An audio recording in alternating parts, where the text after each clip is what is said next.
श्री गणेशाय नमः. श्री रामचंद्राय नमः. मनी देव निवान राहती सोये बोले सीता सती. मनी देखोनी रघुपती स्मरेल चित्ती तिघाते. रामचंद्र भगवान की जय. तर कालच्या अध्यायाच्या ठिकाणी असणाऱ्या हनुमानजीची आणि सीता मातांची भेट झालेली आहे. दोघांनीही असणारी ओळख दोघांची एकमेकांसोबत पटलेली आहे. आणि ज्या वेळेस असणाऱ्या दोघांची ओळख पटली त्यावेळेस असणाऱ्या सीता मातांनी आपल्या जे असणारा वेणीमधील एक असणारा मणी काढून त्या ठिकाणी हनुमानजीच्या हातामध्ये दिलेला आहे. आणि त्यांना सांगितलेलं आहे की तुम्ही ज्या वेळेस असणारा हा मणी प्रभू रामचंद्रांच्या हातामध्ये द्याल त्यावेळेस असणारा प्रभू रामचंद्राला एका क्षणात असणारा तिघांची सुद्धा आठवण येईल अशा प्रकारचा असणारा त्या ठिकाणी होणार आहे असं सीता माता हनुमानजीला बोलतात. कौसल्या माता आणि सीता आठवेल दशरथ पिता. तिघे आठवती श्री रघुनाथा कोण्या अर्थात ऐका. आणि तो मणी असणारा प्रभू रामचंद्रांच्या हातात दिल्याबरोबर असणारा त्यांना तिघा जणांची आठवण येईल. परंतु ती कुणाकुणाची येईल? कौसल्या माता, दशरथ राजा आणि सीता या तिघांची असणारी प्रभू रामचंद्रांना आठवण येईल. ती कशा प्रकारे येईल याचा वृत्तांत सीता माता हनुमानजीला सांगत आहे. पूर्वी समुद्र मंथनी तेथे निघाला कौस्तुभ मणी. तो घेता श्री विष्णूंनी इंद्र ते क्षणी तळमळी. आणि पूर्वी ज्या वेळेस असणारं सर्व देवांनी दैत्यांनी दानवांनी राक्षसांनी मिळून असणारं जे काही समुद्र आहे या समुद्राचं त्या ठिकाणी मंथन केलं होतं. आणि अनमोल अशा प्रकारचे रत्न त्या ठिकाणी त्याच्यातून निघलेले होते. त्यात असणारा कौस्तुभ मणी एक निघलेला होता. तो मणी असणारा सर्व देवांनी मिळून विष्णू भगवंताच्या हातामध्ये दिला होता. त्यावेळेस असणारा इंद्रदेव त्या मण्यासाठी असणारी तळमळ करू लागलेला होता. ब्रह्म शापाच्या शापोक्ती सिंधू निमग्न सर्व संपत्ती. त्यातील कौस्तुभ श्रीपती माझा मज प्रती देई जे. आता असणाऱ्या त्या ठिकाणी ब्रह्मदेवांनी त्या ठिकाणी श्राप दिल्या कारणानं सर्व जे काही असणारं अलंकार निघलेले होते ते असणारे त्या ठिकाणी नदीमध्ये सोडून दिलेले होते. आणि जे काही कौस्तुभमणी आहे तो विष्णूंच्या हातामध्ये लागलेला होता असं नाथबाबा सांगतात. ब्रह्म इंद्र मणी मागे करून ग्लानी. विष्णू त्यास दे मणी पणी मणी बदलोनी. इंद्रे देखताची नयनी केला कंठमणी आल्हादे. आता असणारा त्या ठिकाणी विष्णूकडून तो मणी घेण्यासाठी असणारा इंद्रदेवाने आदली बदली करू अशा प्रकारच्या विष्णू सोबत असणारं ठरवलं. आणि त्यावेळेस असणारं काय झालेलं आहे? इंद्रे नमुची आयुधासी साह्य नेले दशरथासी. राये निर्धाळून या दैत्यासी योधी इंद्रासी जयोधी धना. आणि इंद्रदेवाचं त्यावेळेस असणारा जे काही कौस्तुभमणी आहे तो असणारा इंद्रदेवांना विष्णू भगवंताने दिलेला आहे. आणि तो आपल्या गळ्यामध्ये असणारा इंद्रदेवाने घातलेला होता. आणि ज्या वेळेस दशरथ राजा असणारा त्या मणीच्या युद्धामध्ये त्या ठिकाणी गेले होते त्यावेळेस असणारा त्या ठिकाणी दशरथ राजांना सप्रेम भेट म्हणून असणारा हा कौस्तुभमणी त्या ठिकाणी इंद्रदेवाने दिलेला आहे. अशा प्रकारचा हा मणी आहे असा वृत्तांत सीता माता हनुमानजीला सांगतात. युधी इंद्र संतोषोनी तिथला दशरथासी कंठमणी. राये निज नगरासी आणून तिथला प्रिय पत्नी कौसल्ये. तो मणी असणारा जो दशरथ राजांना इंद्रदेवांनी आनंदाने दिलेला होता तोच मणी असणारा दशरथ राजानं आनंदाच्या भरामध्ये असणारा आपल्या अयोध्या नगरीला आल्याच्या नंतर कौसल्या मातेला दिला.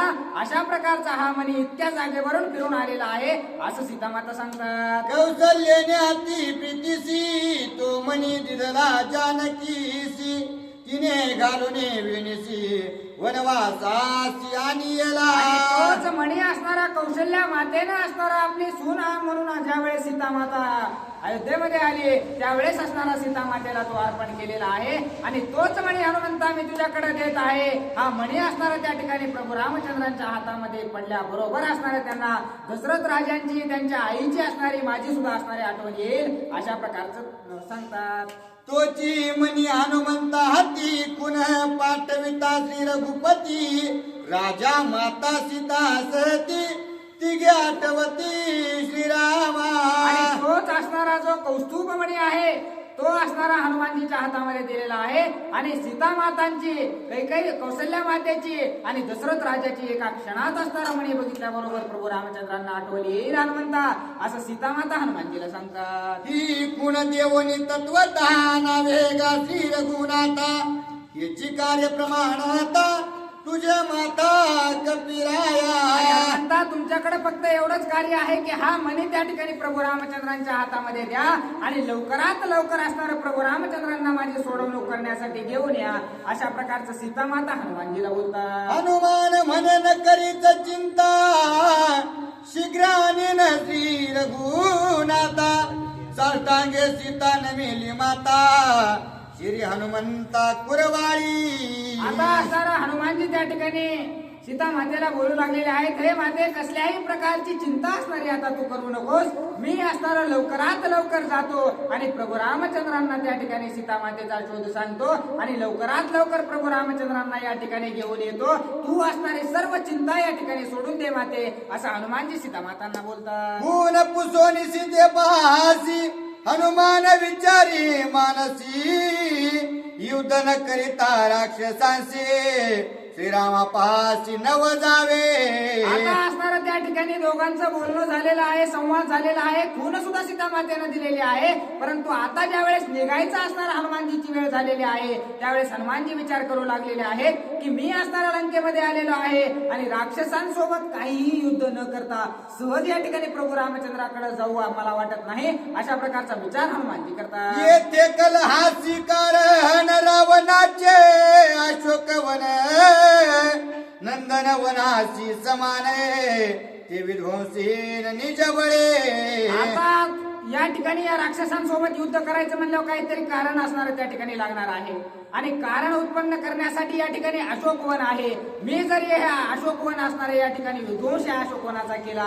असं निस्तं नाबूद असणार हे जर अशोकवन केलं तर निश्चितच आमचे आणि राक्षसांचे भांडणं होतील, अशा प्रकारचा विचार करून हनुमानजी अशोकवनाकडे असणारं पाहू लागलेले आहे. ऐकोनी वन विध्वंसन कथा, कोप येईल लंकनाता, दाडीला असंख्य गजरता, दृढयुधार्थ महावीर. आणि एकदा काय हे जे अशोकवन आहे ते असणारं अतिशय लहान लेकरासारखा सांभाळ असणारा राजा रावणानं त्या अशोकवनाचा केलेला आहे. एवढा टापटोप या ठिकाणी ठेवलेला आहे, सर्व गोष्टींना संपन्न अशा प्रकारचं हे अशोकवन आहे आणि त्याचा जर मी विध्वंस केला तर निश्चितच राजा रावण त्याची सर्व काही सेना या ठिकाणी माझ्यासोबत युद्धासाठी पाठवेल, अशा प्रकारचा विचार हनुमानजी करतात. युद्ध करावया सैन्यासी, निर्धारून त्या राक्षसांशी, इंद्रजिता करुणी कासावीसी, श्रीरामापाशी मग जावे.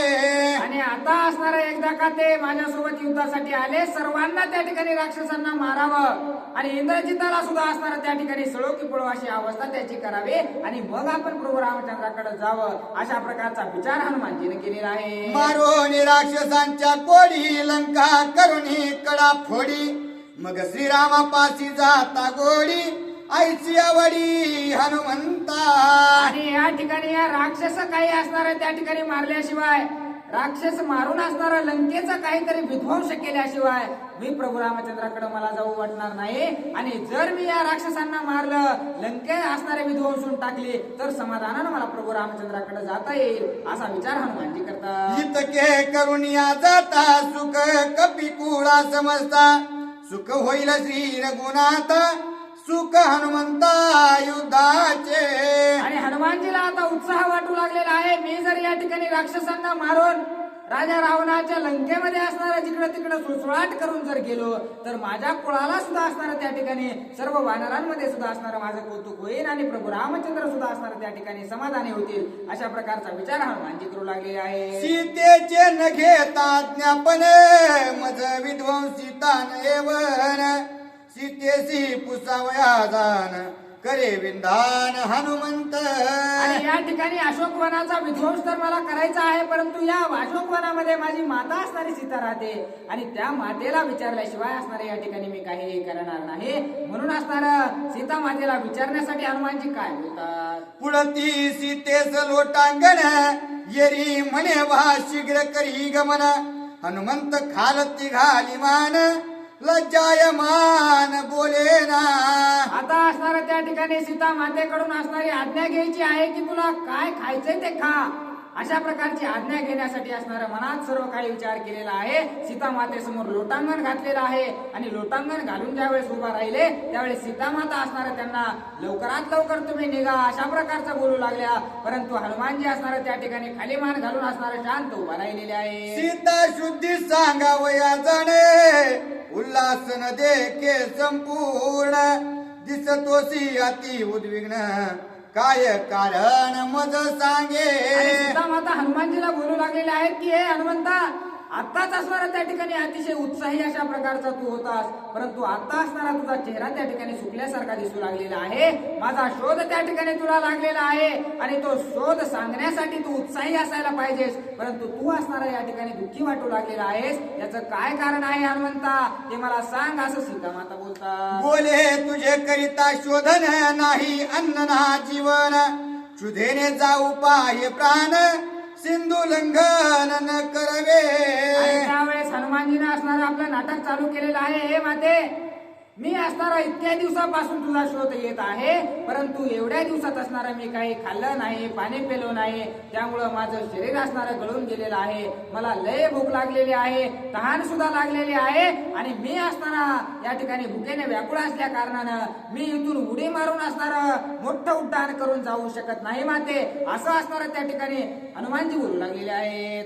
ऐकोने हनुमंताचे वचन सीतेशी आले पैरुदन यासीन देता समाधान केवे गमन मी करवी. आता असणारं अशा प्रकारचं बोलणं अतिशय दयनीय अवस्था हनुमानजी दाखवू लागलेले आहेत. त्यावेळेस सीता मातांना रडू आलेलं आहे की किती दिवसापासून असणारे या ठिकाणी हनुमानजीनं काही खाल्लेलं नाही. अतिशय दयनीय अवस्था असणारी त्यांची आहे असा विचार करून सीता माता रडू लागलेले आहे. याचे नपुसता स्वागत नाही केले अभ्यागत महापापिनी मी येत धाडिते श्रीराम भक्त भुकेला.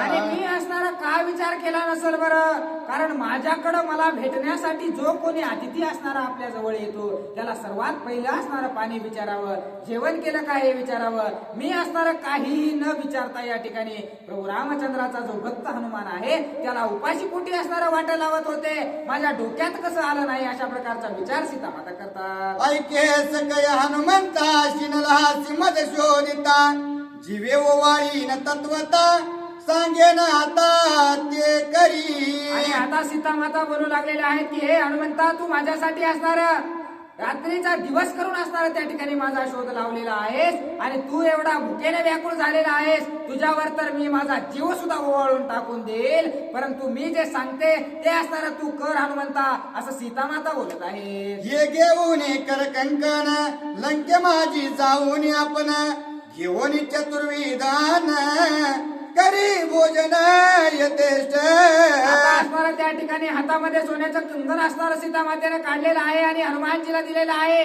हे हनुमंता हे असणारं लंकेमध्ये घेऊन जा कोणत्या तरी खाद्याच्या असणाऱ्या त्या ठिकाणी दुकानावर जा आणि तुला जे वाटतंय असतं जे वाटत असेल ते असणारं या सोन्याच्या बदल्यात तू खायला घे आणि पोटभर तू तुझं पोट भरून घे असं सीता माता हनुमानजीला बोलतात. हनुमान पुसे सीतेपासी अन्नाची चवी आहे कैसी सीता विस्मित मानसी तरी तुम्हासी काय वक्ष. आता असणारा ज्या वेळेस कंगन असणारं सीता मातेने काढून दिलेलं आहे त्यावेळेस हनुमानजी म्हणू लागलेले आहेत की माते अन्न म्हणजे नेमकं कशा प्रकारचं असतं त्याची चव असणारी कशा प्रकारची असते आतापर्यंत अन्न म्हणजे काय असणार आम्हाला माहितच नाही. अशा प्रकारचं हनुमानजी बोलल्याबरोबर सीतामाता विचारू लागलेले आहेत की तुम्ही नेमकं खाता तरी काय कशाच्या जीवावर असणारा तुमचा उदरनिर्वाह होतो अशा प्रकारचा प्रश्न सीतामाता विचारत आहेत. जे खाता तिलवण त्यांची शीघ्र म्हातारपण चुना लावणी तांबूल भक्षण दंत भग्न तेने त्यांसी. आता असणार त्या ठिकाणी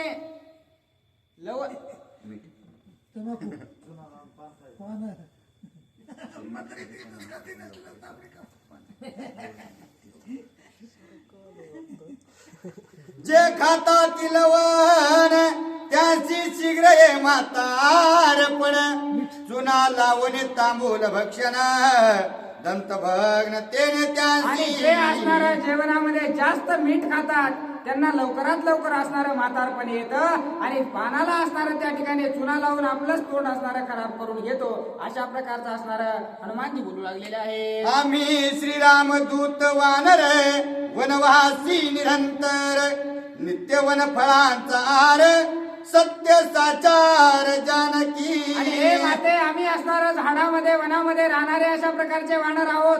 आम्ही असणार झाडाचा पाला फळ मुळं खाऊन असणारे जगणारे आहोत. आम्हाला अन्न म्हणजे काय हे माहित नाही. अशा प्रकारचा हनुमानजी सीता मातांना बोलत आहे. माझे मोडून काकन लंके माझी फळे पूर्ण आवडतील ती घेऊन जाणे फळ भोजन करी बापा. आणि आता असणाऱ्या सीता माता बोलू लागलेले आहेत की बाबा तुला असणार अन्न नाही ना घ्यायचं, मग काय कर, हे जे माझं सोन्याचं कंगन तुला दिलेलं आहे ते त्या ठिकाणी मोड आणि तुला तिथं सगळे जे पाहिजे ते फळं भेटतील, ते फळं घेऊन असणारे तू हनुमंता खा. अशा प्रकारचं सीता माता बोलत आहे. सीते ऐके माझे शीळ मी तव स्वयंपाकी केवळ जासी मनुष्याचा विटाळे ते फळ अपवित्र वानरा. आणि आता त्या ठिकाणी हनुमानजी असणारा बोलू लागलेले आहेत की मी असणारा त्या ठिकाणी ब्रह्मचारी अशा प्रकारचा आहे. त्यामुळं ज्या फळाला असणारा मनुष्यानं हात लावलेला आहे ते फळ असणारं आमच्यासाठी अपवित्र असतं, ते फळ आम्ही खात नाही. अशा प्रकारचं असणारं सीता मातांना हनुमानजी बोलत आहेत.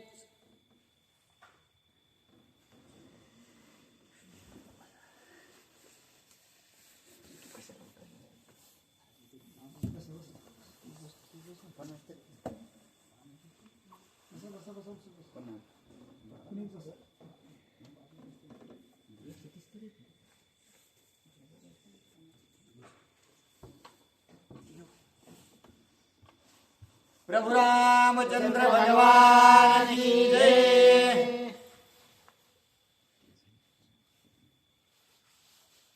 प्रभु रामचंद्र भगवान की जय.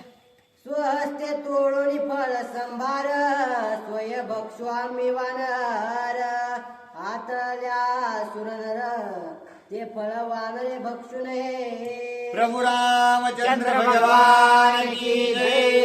हनुमंतरायाने सांगितलं की आम्ही असणार त्या ठिकाणी या जे काही माणसं आहेत किंवा देव आहेत, देव माणसं कुणीही असणार त्या ठिकाणी आम्हाला आणून दिलं तर आम्ही असणार त्या फळाचा असणारा आहार स्वीकारित नाहीत. आम्ही असणार स्वयंपाकी स्वतः असणार त्या ठिकाणी तोडून असणार खाणारे अशा प्रकारचे वानर आहोत. आम्ही आम्हाला जशा प्रकारे स्वाद आवडेल तशा प्रकारे असणार आमचा स्वाद घेतो.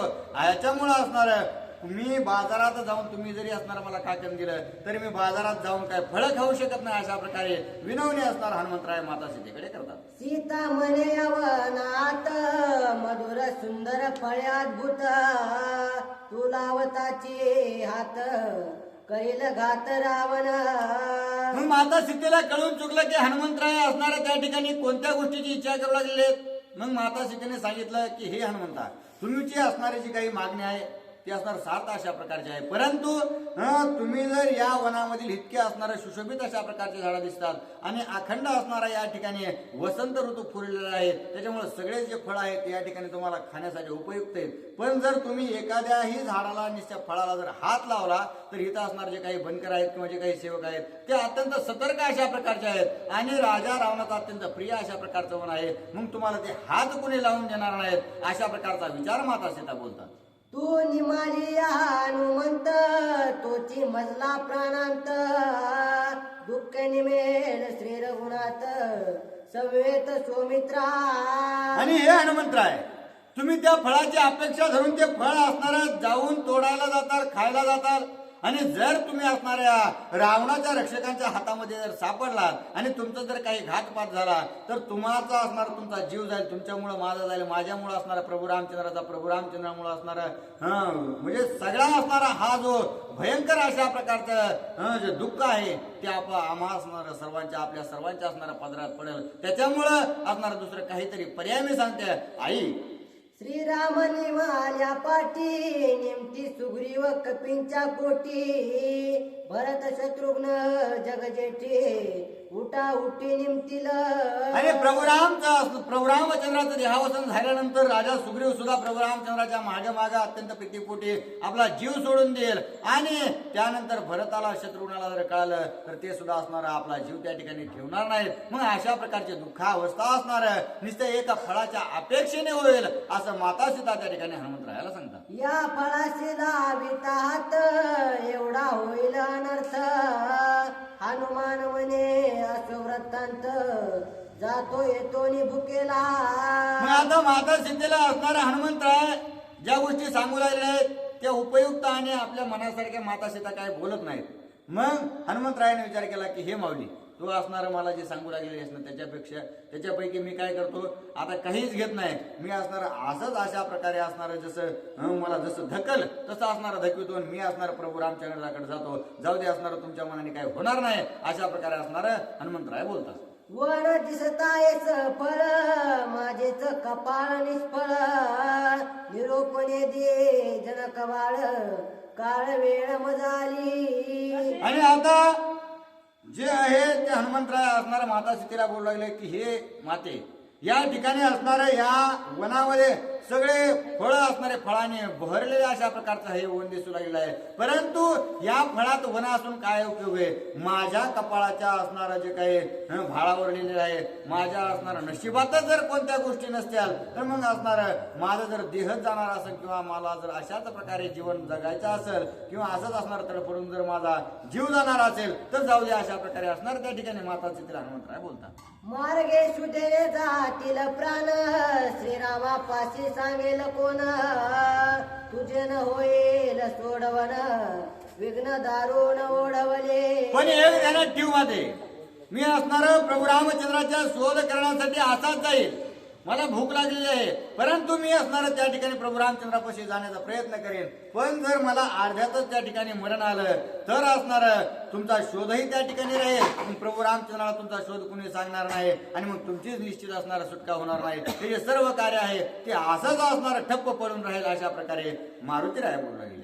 सुधा नवे हा कल्पांत माझा होईल प्राणांत ऐसे बोलता हनुमंत सीता हृदयात कळवळली। आणि ही असणारी नुसती भूक नसून माझा अंत करण्यासाठी या ठिकाणी आलेले आहे असं मला वाटू लागले की माझा काळच माझा जवळ आलेला आहे काय की अशा प्रकारचे असणारं मला या क्षुधेमुळे माझ्या भुकीमुळे वाटू लागलेलं आहे। आणि असं ज्यावेळेस अत्यंत कळवळून हनुमंतराय असणाऱ्या गहीवरून माता सीतेसमोर बोलतात त्यावेळेस असणार माता सीतेला सुद्धा असणार मी नेमकं काय सांगून काय नाही अशा प्रकारची स्थिती त्या ठिकाणी झालेली आहे। जव होय सुधारण पडली फळे खाई संपूर्ण घाली ते श्रीरामाची आन फळे तोडून न खावी। मग आता माता सीतेने मनोगत असणारा हनुमंतरायाचं ओळखलेलं आहे कुणाच्या हाताला असणारा स्पर्श झालेलं अन्न त्यांना खायचं नाही।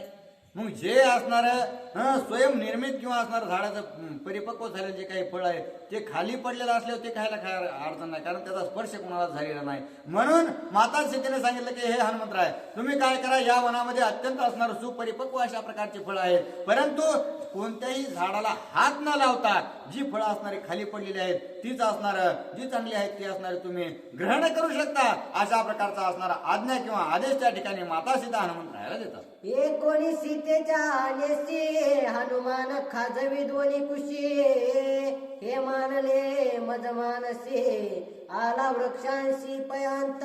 मग हनुमंतरायाला सांगितल्याबरोबर हनुमंतरायाला आता आनंद झाला की म्हणले आता आपली पोटही भागेल आणि सगळ्या गोष्टी होत्या म्हणजे हे आपल्याला पटायसारखं आता असणारा माता सीतेने सांगितलेलं आहे। म्हणून हनुमंतराय असणारे गेले आणि जाऊन कोणत्या कोणत्या दिशेला कोणत्या कोणत्या प्रकारची झाडं आहेत हे पाहिलं आणि आता काय करू लागले। सांडोणी सीतावन पैसार दूर जावोनी बैसला वानर करावया फळार करी विचार मारुती। मग आता हनुमंतरायाने काय केलं माता सीता आपल्या समोर असतील तर आपल्याला असणारं त्या ठिकाणी ज्या गोष्टी करायच्या त्या साध्य आपण करू शकणार नाहीत, कारण भीतीपोटी मातेने असणार अशा प्रकारे आज्ञा सांगितली ती आपल्याला आज्ञा मोडता येणार नाही. म्हणून माता सीतेला न दिसावा अशा प्रकारे असणारा लांब त्या ठिकाणी जाऊन बसले आणि बसून असणारा विचार केला की सुरुवात नेमकी करायची तर करायची कुठून, अशा प्रकारचा विचार करून आता पुढे काय करू लागले. मेळवी प्रळय काळाग्नी अभिमंत्री जठराग्नी मग बैसला फळ भोजनी सावधान हनुमंत. मग आता हनुमंतरायाने जी अग्नी देवता असणारा हनुमंतरायाचेच भाऊ आहे आणि त्यांना पाचारण केलेलं आहे. जी प्रळय अग्नी आहे त्या प्रळय अग्नीमध्ये सर्व सृष्टी असणारी नाहीशी होती. तेच प्रळय अग्नीला असणार जठराग्नी, अग्नीचे असणार 10-11 प्रकार आहेत, त्याच्यापैकी जठराग्नी आहे आणि त्या जठराग्नीमध्ये असणारा प्रवेश करण्याचा आदेश किंवा असणारा विनंती त्या प्रळय अग्नीला केली आणि आता तोच प्रळय अग्नी त्या ठिकाणी भडभड अशा प्रकारचा करू लागला. तशी जशी असणारा हनुमंतरायाला भूक लागू लागली तशा प्रकारे असणारा हनुमंतराय त्या ठिकाणी कार्य करू लागलेले. भोजन समयच तित मुख्य द्विजमुखात आदि असे करो नितृप्त धर्मयुक्त भोजन. मग आता हनुमंतरायाने विचार केला की जे असणारे आपल्या मुखातील द्विजरूपी ब्राह्मणरूपी जे काही दात आहेत ते आधी बसलेले असणार आहेत आणि अगोदर असणारा त्यांना काहीतरी आपल्याला खायला प्यायला द्यावं लागेल आणि म्हणून आधी त्यांना तृप्त करू असा विचार करून हनुमंतराय काय करतात. द्विजिन घेता उदान स्वय घेऊन अन्न प्रथम द्विजांचे भोजन करी सर्वज्ञ मारुती. मग अशा प्रकारे असणारे जे काही ब्राह्मण आहेत त्यांना प्रथमतः अन्न दिलं पाहिजे. परंतु त्या लंकेतील जे ब्राह्मण होते ते मागच्या असणाऱ्या अध्यायामध्ये आलेले आहे. ब्राह्मण होते, सगळ्या गोष्टी करीत होते, परंतु शुचिरभूत होत नव्हते. ते आंघोळ कधीच करीत नव्हते किंवा असणारं जे काही शुद्धत्व असणार त्या ठिकाणी असत ते करीत नव्हते. त्याच्यामुळे त्या ठिकाणी कुणालाही ब्राह्मणाला न दान देता हनुमंतरायाने आपल्या मुखातील ज्या काही दातावळी आहेत त्याच ब्राह्मण समजून असणारा ब्राह्मण अर्पणवस्तू करून असणार त्या ठिकाणी त्याला आता काय देऊ लागले आहे. द्विज दोन्ही पंक्ती सादर पुढच्या आज्ञा देऊ निवानर वेग अर्पी फळ संभाळ रुचिकर स्वादिष्ट. अशा प्रकारचा विचार करून हनुमंतरायाने आपली जी काही शेपूट आहे त्या शेपटाला आज्ञा केली आणि सांगितलं की लवकरात लवकर असणार त्या ठिकाणी फळं घेऊन या, कारण आता ब्राह्मण भोजन त्या ठिकाणी करायचं आहे. आणि असं सांगितल्याबरोबर शेपूट असणारी सज्ज झालेली आहे. दे कोणी साखरेचे टेक निंबर शेषी आवश्यक आधी सेवू पित्त शामक मग अनेक फळे भक्षू. मग आता हनुमंतराय एका ठिकाणी बसलेले आहेत. हनुमंतराय कुठेही फिरले नाही. जेवढा असणारा पराक्रम हा वन विध्वंसाचा केलेला आहे तो सगळं शेपटाने केलेला आहे.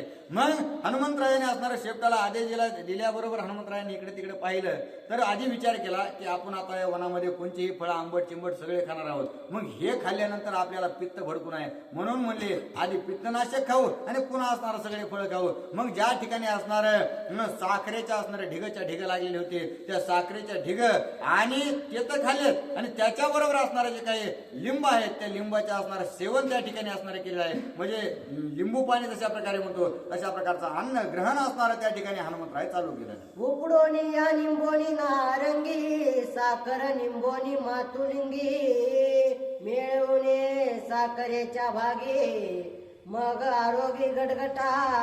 अशा प्रकारे असणारं हनुमंतरायाने काय केलेलं आहे, जे काही असणारं साखरेची ढीग आहेत त्याच्यावरच असणारं म्हणजे लिंबुनीची झाडं आहेत, मातुळिंगाचे असणारं महाडुंगाचे झाडं आहेत किंवा असणारं संत्री नारिंगी जे आहेत त्यांचे झाडं असणारे उपटायचे, जमिनीवर आपटायचे आणि जे काही फळं बाजूला निघतील. कारण आपलं पोटही भरलं पाहिजे आणि आज्ञेचं उल्लंघनही नाही झालं पाहिजे. त्या हिशोबाने हनुमंतरायाने ते सगळेचे सगळे घेतले आणि त्या साखरेवर हे केले पिळलेले आहेत आणि तीच साखर असणारं त्या ठिकाणी आपलं पित्तनाशक समजून असणारे घेऊ लागले.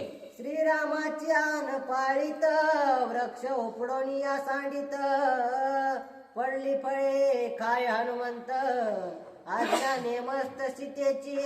आणि प्रभू रामचंद्राची शपथ असणारे माता सीतेने घातलेली होती ती शपथही मोडली नाही पाहिजे आणि आज्ञा माता सीतेने जी काही दिलेली आहे ती यथोचित असणारा पालन हनुमंतराय त्या ठिकाणी करू लागले.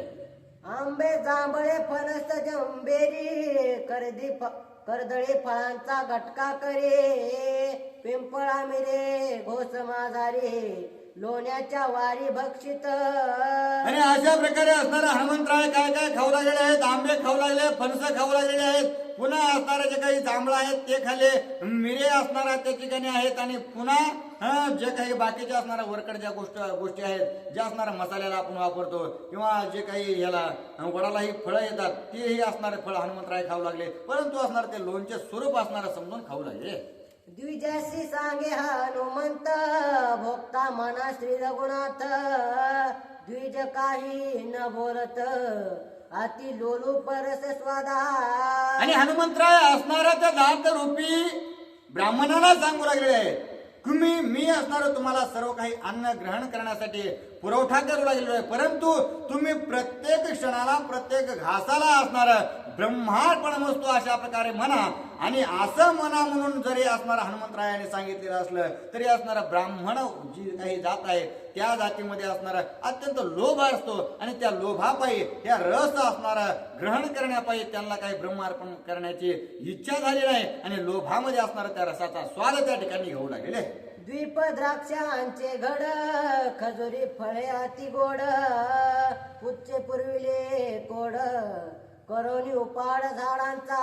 आणि जी काही द्राक्ष आहेत अत्यंत मधुर अशा प्रकारचे लागू लागले आहेत, गोड लागले आहेत, काळे पांढरे पिवळे अशा प्रकारचे, आणि पुन्हा नारळ काही खाऊ लागलेले आहेत, आणि जे काही जेवढेही फळं असणार त्या ठिकाणी हनुमंतरायाला आपल्या दिसू लागले ती सर्व असणार शेपूट हनुमंतरायाला प्रदान करू लागलेले. हनुमान पोषण मोडी बैसली बैसकाना सोडी उच्च करी वाडावाडी फळे जोडीत आईची. आणि हनुमंतराय एका ठिकाणी बसलेले आहेत, आपोषण असणार त्यांनी मांडी सुद्धा मोडली नाही, आणि मांडी न मोडता असणार त्या ठिकाणी ती जी काही शेपूट आहे ती जाऊ लागले, झाडं उपटायचे, खाली आदळायचे, जे असणार परिपक्व झालेले अत्यंत मधुर अशा प्रकारची जी काही गोड गोड फळं जी आहेत ती उचलून असणार सर्व ब्राह्मणाला वाढण्याचं कार्य जे आहे ते शेपूट करू लागलेले आहे.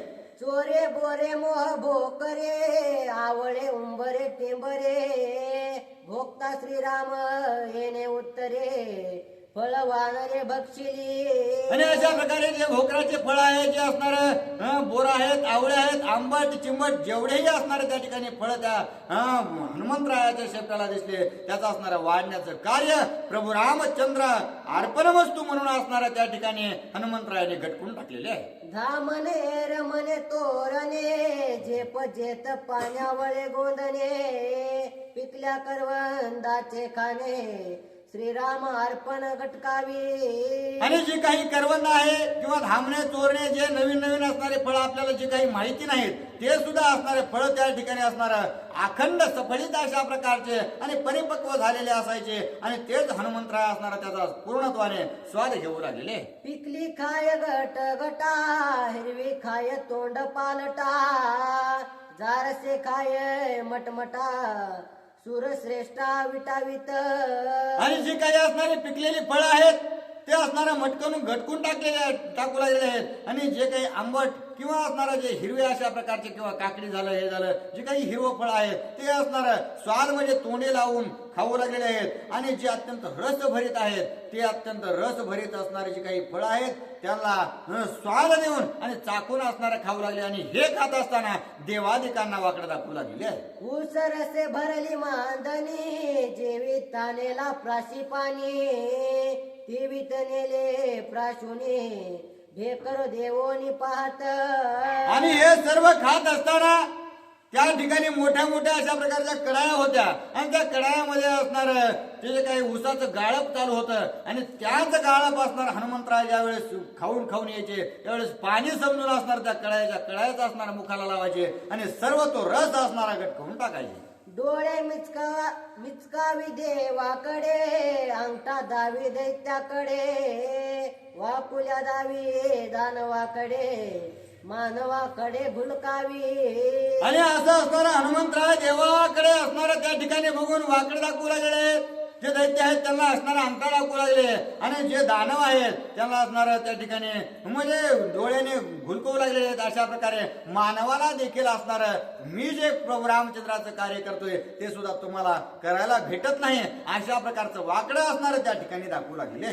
हनुमंताचे अंग वाते सुगंध सुमने परिजाते चंदना गुरु तरु समजते उन्मळती समोळी. आणि आता हनुमंतराय एका ठिकाणी बसलेले आहेत, परंतु तुम्ही म्हणाल की नुसती फळांची जी काही झाडं आहेत त्यांचाच विध्वंस हनुमंतरायाने केला, की तसं नाही.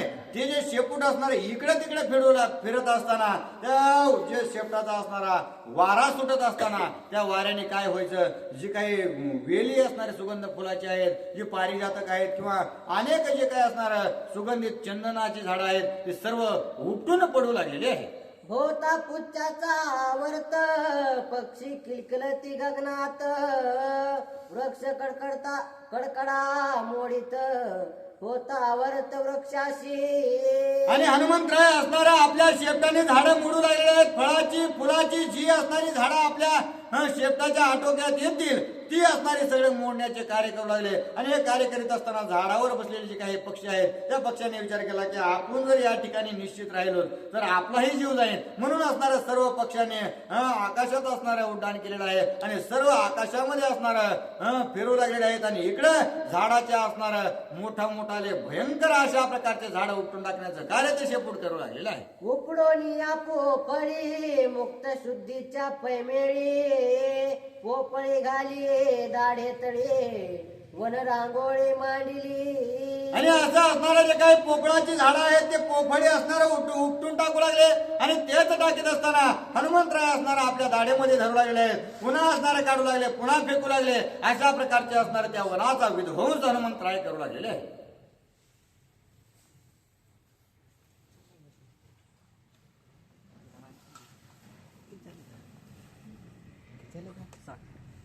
लास्ट एकदम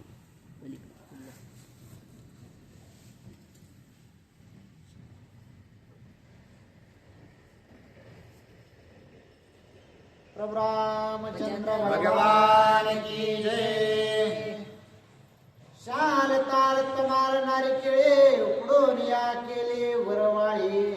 पिता राक्षसांसवे फळी हातातळे हनाया.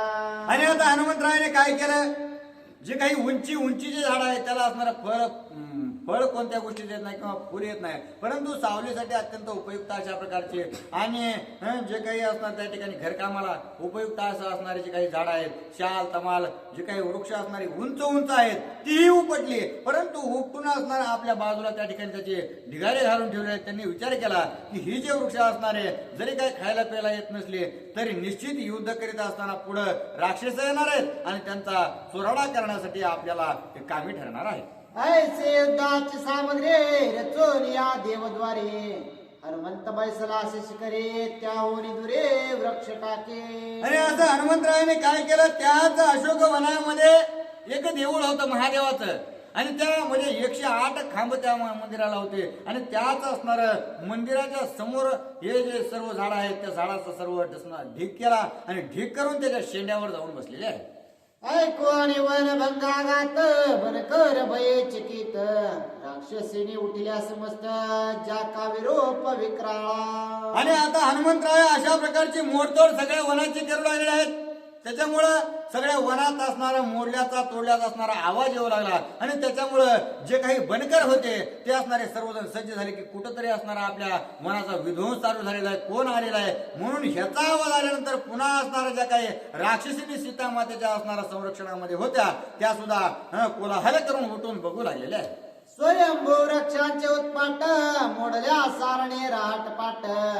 विचित्र ग्रह केली पिटा केली सपाट लता ग्रहे. आणि त्यावेळेस त्या सर्व असणाऱ्या विक्राळ अकराळ ज्या काही राक्षसीने आहेत, जे काही बनकर आहेत, त्यांनी पाहिलं की हे असणारं जी झाडं आहेत ती मनानेच उपटून पडल्यासारखे वाटू लागलेले आहेत. हे एक नाही, जे फळाची झाडं आहेत तेही उपटलेले आहेत, जे वेली आहेत त्या असणाऱ्या मोडून पडल्या, जे असणाऱ्या नभोमंडळामध्ये असणारे ज्याची टोकं गेली तशा प्रकारची झाडं सुद्धा असणारं उन्मळून पडलेले आहेत. हे नेमकं कशा प्रकारे होऊ लागलंय असा विचार त्या ठिकाणी सर्वजण करतायत. न लावी देवालयात माडिया गोपुरे समस्त.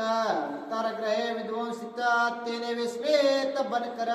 परंतु याच असणाऱ्या वनामध्ये मोठ्याले माड्या उभा केलेल्या आहेत मंदिर सुद्धा इथं आहे, परंतु त्या असणाऱ्या जीवाने या मंदिराला कसलाच हात लावला नाही. परंतु माडे वगैरे जे असणारे झाड आहेत तेही असणाऱ्या या झाडासोबत मोडकळीच अशा प्रकारचे आलेले आहेत. हे असणारं भयंकर कृत्य असणारं नेमकं कुणी केलंय असा विचार सर्वजण करतात. राक्षस वृक्षातळी निद्रित जे का सबळ राखनाईत ते वृक्ष पुढवणे समस्त केले दुरस्त हनुमंते. मग आता हनुमंतरायाने काय केलं, त्या वनामध्ये रक्षण असणार करणारे जे काय राखणदार होते ते झाडांच्या खाली असणार चांगले सावली बघून झोपलेले होते. मग हनुमंतरायाने काय केलंय, ते झोपलेलेच राहून दिले. परंतु जे असणार झाडाखाली झोपले होते ते झाडच असणार उपटून असणार दूर भिरकावून दिलेले आहेत. आणि त्यावेळेस असणार ते झोपलेले होते त्यांनी काय केलंय, तव बनकर जाग्रत होत तो वृक्ष मात्र न दिसत येत तिने ते झाले अतिविस्मित केले विपरीत महेशे. मग आता ते झाड असणार उपटून गेलेलं आहे. मग त्यांना ऊन लागू लागलं.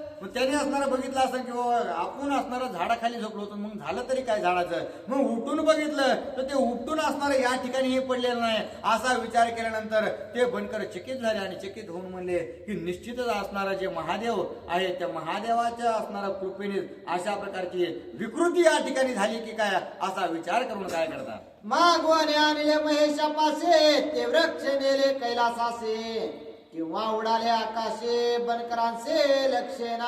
आणि ते जे बनकर होते ते विचार करू लागले आहेत की ह्या रावणाने ही जी सर्व संपत्ती आहे एका ठिकाणची नाही तर कुठून कुठून असणारी हिसकावून आणली होती. मग तेच असणारे आपण ज्या झाडाखाली झोपलो होतो ती सर्व असणारी जी बाग आहे ती त्याने कैलासामधून आणली होती. म्हणून असणार महादेवाला राग आल्यामुळं महादेवाने निश्चित कैलासाला तर नेली नसल, नाहीतर असणार त्या ठिकाणी आकाशात तर उडून गेली का काय अशा प्रकारचा विचार असणार ते करू लागलेले. दुर्धर रावणाचे शासन मिथ्यावन विध्वंसन आम्ही देखतो हे स्वप्न मनोनिनयन लाविले. आणि झोपेतून असणारं नुसतं उठून त्यांनी डोळ्याने बघितलं होतं की झाड असणारं या ठिकाणी नाही. मग त्यांनी विचार केला की जे महादेव आहेत त्या महादेवाचा असणारा कैलास पर्वत हलविणारा आपला राजा आहे. मग हा राजा रावणाच्या लंकेमध्ये येऊन कुणीही असणाऱ्या या वनाचा विध्वंस करण्याच्या योग्यतेचा आतापर्यंत नाही. आणि त्याच्यामुळं आपण उगाच झोपेत आहेत आणि आपल्याला स्वप्न दिसू लागलेलं आहे अशा प्रकारचा विचार करून पुन्हा त्यांनी डोळे मिटून घेतलेले आहे. तव त्या राक्षसी कळवळीत वानर नवे हा काळ कृतांत संचरोने वनात राक्षसा घात करवाला. मग आता ज्या राक्षसीने आहेत त्या राक्षसीने विचार केला की हा जो विध्वंस झालेला आहे तो असणारा निश्चितच त्या वानराने केलेला असावा, कारण तोच असणारा या ठिकाणी आलेला होता. त्याच्या व्यतिरिक्त या ठिकाणी कुणीही दिसला नाही असा विचार करून असणारा राक्षसी बोलू लागल्या की तो असणारा नुसता वानर नसून हा या वनासाठी काळ कृतांत अशा प्रकारचा आहे. ऐकोनी बनकर धावते कोटे कोटे तो मारते धरा धरा तो बहुता हाते रावणा प्रते नेवामे. असं राक्षसींचं असणारा ऐकल्यानंतर सर्व जे काही बनकर आहेत ते असणारे धावपळ करू लागले आणि एकमेकाला सांगू लागले, अरे पळा पळा, तुम्हाला असणारा ज्या ठिकाणी दिसेल त्या ठिकाणी असणारा आपण सगळे मिळून त्याला पकडू. आणि पकडून असणारा तो एक छोटासा वानर आहे त्याला उचलून असणारा राजा रावणापाशी घेऊन जाऊ. राजा रावण त्याला शिक्षा देतील. बनकर अति दुर्धर एक उठले 14 सहस्त्र धरावया वानर अति सत्वार धावले. आणि जे बनकर होते ते सुद्धा असणारे अत्यंत बलशाली अशा प्रकारचे होते. आणि ते 1-2 नाही तर 14,000 होते. आणि अशा प्रकारचा आवाज सगळीकडचा असणारा एकमेकाचा ऐकल्याबरोबर सगळे एका ठिकाणी गोळा झाले आणि गोळा होऊन आता हनुमंतरायाला वेढा टाकू लागलेले. एक विंदिती बहुत कांडे एक हानिती गोफन गुंडे एक सवेगा हानिती धोंडे हनुमान पुढे लक्षुने.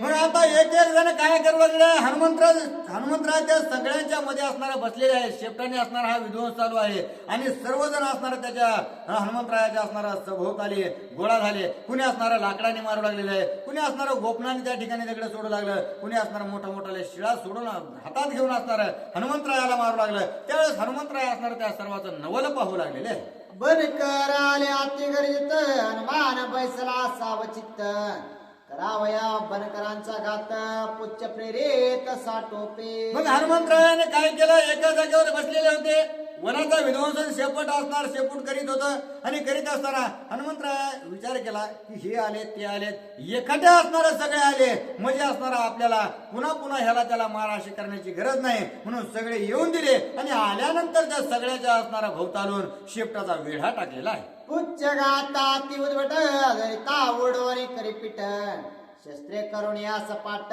वीर उद्भाट गांजिले. मग हनुमंतरायाच्या शेपटाने काय केलं ते असणार वेढा त्या सर्व असणार मग 14,000 बनकरांना टाकला. टाकल्याबरोबर जी काही असणार शस्त्रास्त्र ते घेऊन आलेले होते अगोदर त्यांच्या हातातले शस्त्रास्त्र हिसकून घेतले. जे असणार आपल्या बळाने आपल्यापाशी ठेवण्याचा प्रयत्न करू लागले त्याला हासाडून हे करून हे पाडून असणार घोळसून आणले. परंतु सगळ्याचे जे काही शस्त्रास्त्र आहेत त्याचं पीठ करण्याचं कार्य त्या शेपटाने केलेलं आहे. वाजता पुच्च्याचा पैसाट बनकरा बोल हास्याट उच्चे कवळीले सकट हृदय स्फोट राक्षसा. मग आता कोणी कोणी असणारा त्या ठिकाणी मोठ्या मोठ्याने वरडू लागलेलं आहे. वाचवा असणारा त्या ठिकाणी रावणाला सांगा आपल्याला वाचवायला येईल असं म्हणू लागलं. मग तितक्यात असणारा जे शेपूट आहे शेपटाने काय करायचं त्याच्या असणारा तोंडावर मार द्यायचा. तो असणारा जागेवर गप व्हायचा. मग अशा प्रकारे करीत करीत त्या शेपटाने असणारे एकखट्याच सगळे असणारे 14,000 सर्व बनकर शेपटात गुंडाळले आणि गुंडाळल्याबरोबर असणारा सगळ्याच्या आता त्या ठिकाणी चेंगराचेंगरी होऊ लागले आणि प्रत्येक जण जीव वाचवण्याचा प्रयत्न करू लागले. जो जो पळवणी जाय जिकडे पुच्च्या आडवे तिकडे तिकडे राक्षसा उडवले साकडे मागे पुढे रिगवेना.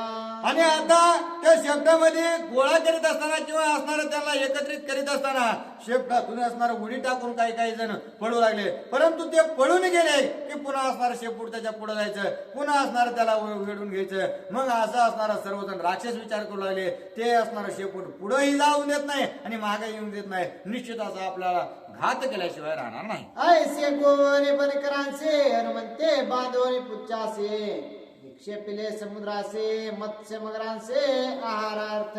आणि अशा प्रकारे हनुमंतरायाच्या असणाऱ्या शेपटाने विचार केला आणि सर्व जी बनकर आहेत ती एकत्र असणारी केली आणि सगळ्याला असणारा शेपटात बांधून घर घर घर घर फिरवलं आणि समुद्रात 14,000 असणारा बनकर फेकून दिले. जे असणार फेकून दिल्यानंतर जे असणार मगर आहे मासे आहेत मग अशा प्रकारच्या सर्वांना खाद्य म्हणून असणार हनुमंतरायाने त्यांना दिलेलं आहे. भूते झाले दीनवदन बनकार 14 सहस्त्र जन दिले सागरे मिना भोजन आम्हा सिलंगान चुकेना.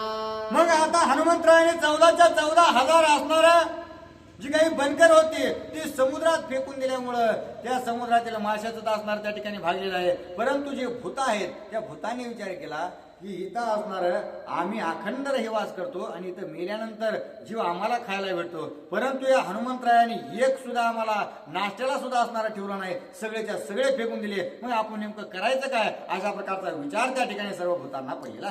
तव बोलले महाकाळे हनुमान मारेल राक्षस बळे मेद मांस रुधिर अंजुळी भूता सकाळ अतितृप्ती. मग त्या पंचमहाभूतांनी विचार केला की असणारा आपल्याला काही भेटलं नाही तितक्यात असणारी जी काही महाकाळी आहे ती महाकाळीने असणारा सर्व भूतांना सांगितलं की तुम्ही आता तर असणारा सुरुवात झालेली आहे. तुम्ही उगत असणारा खेद करू नका. तो जो हनुमंतराय आहे ना सगळ्याचं असणारं मन प्रसन्न केल्याशिवाय राहणार नाही. सगळ्याला यथोचित असणारं भोजन देणार आहे. दिदले मीना मीन भोजन देल भूतांचे भूत भोजन रक जंबूक घारी गीत जाण तृप्ती भोजन काळासे. आणि हनुमंतराय असणारा त्या ठिकाणी कृपाळू सगळ्यावर असणारा कृपा करणार आहेत आणि त्याच्यामुळं आता जे काही मासे आहेत त्या माशांना भोजन देण्याचं कार्य केलेलं आहे. आणि इथून पुढे असणारे जे काही भूत आहेत त्या भूत वेताळाला असणारा सुद्धा हनुमंतराय अत्यंत मनसोक्त त्या ठिकाणी खाद्य देणार आहेत. जे असणारे कोल्हे कुत्रे असणारा जे काही गिधाड आहेत जे काही असणारा घारी आहेत त्या सर्वांना सुद्धा असणार यथोचित भोजन त्या ठिकाणी हनुमंतराय देणार आहे. भूते पुसते जगदंबेचे ऐसे होईल कवने दिवशी येच क्षणी येच दिवशी तृप्ती सर्वांचे हनुमंते. मग भूतांनी विचारलं की हे महाकाली माते तू असणारा आम्हाला सांगतेस हे पटतंय पण आताच आम्हाला असणार या ठिकाणी खायला काहीच नाही. मग नेमकं कधी होणार आहे असं विचारल्याबरोबर माता महाकालीने सांगितलं की आता तुम्हाला असणार यामध्ये अवधी लागणार नाही. आताच्या आता असणाऱ्या त्या ठिकाणी हनुमंतराय तुम्हाला हे प्रसन्न करतील. 14 सहस्त्र वन करांसे हनुमानने दाळे पुच्छेसे तेने भयभीत राक्षसे सीते पासे पुसताती. आणि ज्यावेळेस आता हनुमंतरायाने या ठिकाणी 14,000 बनकर एका असणाऱ्या गावामध्ये सर्व मारून समुद्रात फेकून दिलेले आहेत. आणि हे सर्व राक्षसींनी पाहिल्यानंतर सर्व राक्षसींनी असणारा त्या ठिकाणी अत्यंत राग येऊ लागला आणि क्रोधामध्ये येऊन माता सीतेपाशी जाऊ लागलेले आहेत. आणि माता सीतेला काय बोलतात?